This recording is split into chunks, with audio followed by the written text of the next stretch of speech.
Hello again, I am Blunty, and today, a couple of weeks out from the Aussie launch, Nintendo let me go hands-on with the new supersized 3DS XL. The most noticeable improvements are, of course, the significantly larger screens, and praise be to the great Golden Mario, a boosted battery life. I had about an hour to screw around with it, so I can't really comment on the battery life just yet, but on paper it's better. What I can say is the screen is lovely. It's big and bright and crispy, and the 3D effect, which as per usual I can't actually show you on camera, has been tweaked too. I was shown a demo reel video and it just looked fantastic. The 3D sweet spot is a little bit larger too, and the 3D effect works even better, offering a deeper depth of field and a more comfortable and relaxed ideal viewing distance. And despite the number of pixels being stretched over a larger area, much like the DSiXL, it hasn't actually had any noticeable effect on the quality of the viewing experience. Sure, you can see the pixels a bit easier, but frankly in play, you never really notice it. Everything is bright, clean, colourful and clear, text remains readable, and there's no noticeable motion blurring going on. The max brightness seemed practically identical to the 3DS, and when backstepping to a DS game, which is particularly important seeing as Pokemon Black and White 2 is coming soon, the image stays crispy, upscaling the DS game nicely, keeping graphics crisp and text easily readable. I look forward very much to playing Pokemon B&W 2 on this beastie.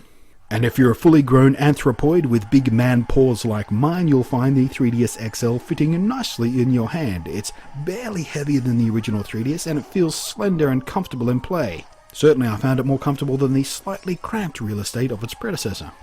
The gamepad controls are, as far as I could tell, identical in size, feel and function, so no noticeable difference there. If it ain't broke, don't fix it. Good approach, I reckon. The 3D slider has been improved. It feels more robust, it operates smoother, and it has a click-stop locking position for the offsetting, so you won't accidentally switch 3D back on like you could with a careless brush of the hand on the original 3DS. Sound-wise, the speakers are very clear, still not a lot of low-end as you might expect from the little speakers, but I did notice immediately upon picking up that the stereo effect was significantly nicer. Maybe they tweaked the processing, maybe it's just because the speakers were naturally further apart thanks to that big new screen. All I know is it sounded better, and that's all I care about. Of course it's noticeably bigger than the 3DS, that's kind of the point, but it never feels clumsily large, and it's ever so slightly smaller than the DSiXL, which I brought along for comparison. The new industrial design is understated and has some lovely, elegant sweeping curves. The surface is very smooth, slippery even, but it was never actually a problem while playing. And thankfully the stylus receptacle has been moved away from its crappy home on top and to the left to a much more easily snatchable position on the right hand side of the device.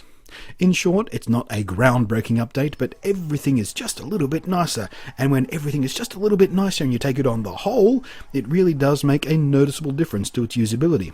It feels better in my big fat hands, the 3D is better, the big screen is better, the sound is better, the battery life is better. To me, it's going to be a no-brainer purchase. It's exactly what I wanted in an updated 3DS. Now all I need to do is decide on the colour. Which one would you get? Thanks for watching, I'm Blunty, and I'll catch you next time.